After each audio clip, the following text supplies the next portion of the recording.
Taxes aren't inevitable, they're optional for the prepared. Uncover the 1% reset tax shields that could save you millions. Welcome back to Wealth Architect. I'm Dr. Ben, and today we're diving deep into the shadowy world of tax havens. Not the illegal stuff that lands you in hot water, but the perfectly legal loopholes that the ultra-wealthy use to shield their fortunes during economic resets. You know, those times when markets crash, policies shift, and the rules get rewritten. The 1% doesn't panic. They pivot with strategies that turn taxes from a burden into a choice. If you've ever felt frustrated watching billionaires pay less than their secretaries while you're grinding away, stick around. We're about to expose 4 game-changing loopholes backed by real elite examples that could redefine how you protect and grow your wealth. Let's build your tax fortress. Hit subscribe if you're ready to architect your freedom. All right, let's get into it. Imagine this.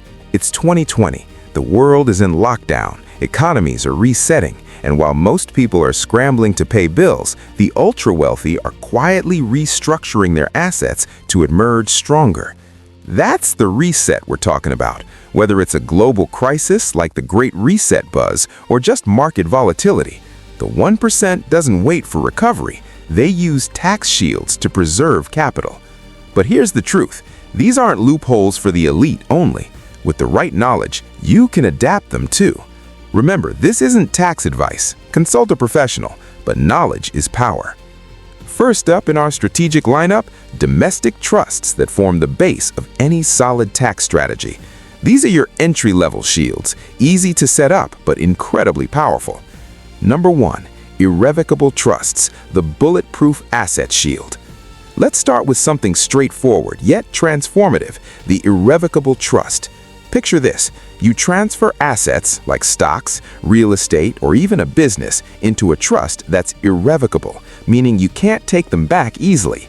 Why? Because once they're in, they're no longer yours for tax purposes. This shields them from estate taxes, creditors, and even some income taxes. Here's how it works at a high level.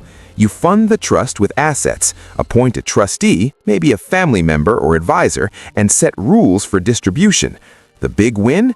Assets grow tax-free inside the trust. For example, if you put appreciating stock in there, capital gains taxes? Poof! Deferred or eliminated for heirs. But wait, tension rising. In a reset, when asset values dip, this is prime time to fund trusts at lower valuations, locking in savings before prices rebound.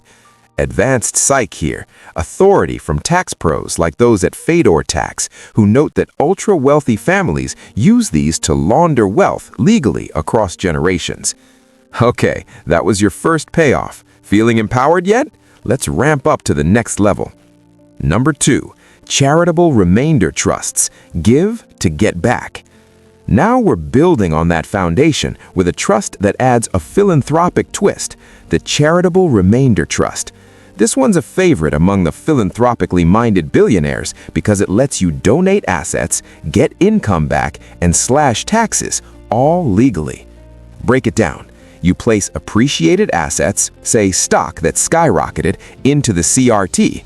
No capital gains tax on the sale inside the trust. Boom, that's loophole 1. Then, the trust pays you or your beneficiaries an income stream for life or a set period. Whatever's left goes to charity, giving you a massive upfront deduction. In a reset scenario, like post-crash market lows, you fund the CRT with undervalued assets. They appreciate inside, you get payouts tax efficiently, and charity wins. Tension and pacing. This isn't just avoidance, it's strategic giving that builds your legacy. If you have appreciated real estate, consider a CRT to sell without gains tax, pulling 5 to 8% annual income. Massive value. Solves the I can't sell without losing 20% to taxes problem. Whew, we're halfway. Stick with me. The offshore stuff is where it gets juicy. Number 3, offshore trusts and entities, global protection play. Shifting gears to international waters, offshore trusts and entities. This is where the 1% goes global, setting up structures in places like the Cayman Islands or Bermuda, tax havens with low or zero taxes on foreign income. Here's the high level. You create a foreign trust or corporation, transfer assets there, and if structured right with proper reporting to avoid evasion, income generated offshore isn't taxed until repatriated. Legal? Absolutely, per IRS rules on foreign trusts, but disclosure is key. In a reset, when currencies fluctuate or policies tighten, offshore setups act as diversification shields. Example, set up a Cook Islands trust. Assets are ultra-protected from lawsuits or seizures. Tension building, but beware, anti-avoidance laws like FATCA require reporting. This isn't hiding, it's optimizing. Advanced Psych, scarcity trigger. These havens are closing doors post-leaks, so act in resets when rules evolve. Finally, capping our strategic order with a modern twist, opportunity zones. Created post-2017 tax reform, they let you defer capital gains by investing in designated distressed areas. Mechanics: sell an asset with gains, roll proceeds into an OZ fund within 180 days, gains deferred until 2026, and if held 10 years, future appreciation is tax-free. In a reset, like economic downturns, OZs shine. Buy low in recovering zones, watch values soar tax efficiently. If you have crypto gains, flip them into real estate OZs. Defer taxes, build passive income. Huge problem solver for volatile assets and resets. We've unpacked 4 loopholes that the 1% deploys in resets: irrevocable trusts for legacy, CRTs for giving back gains, offshore for global shields, and OZs for deferred growth. Frustrated no more. You now have the blueprint to architect your own protections.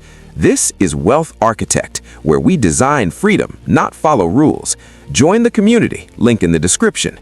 What's your favorite loophole? Drop it below. Subscribe for more, and let's build together. See you next time.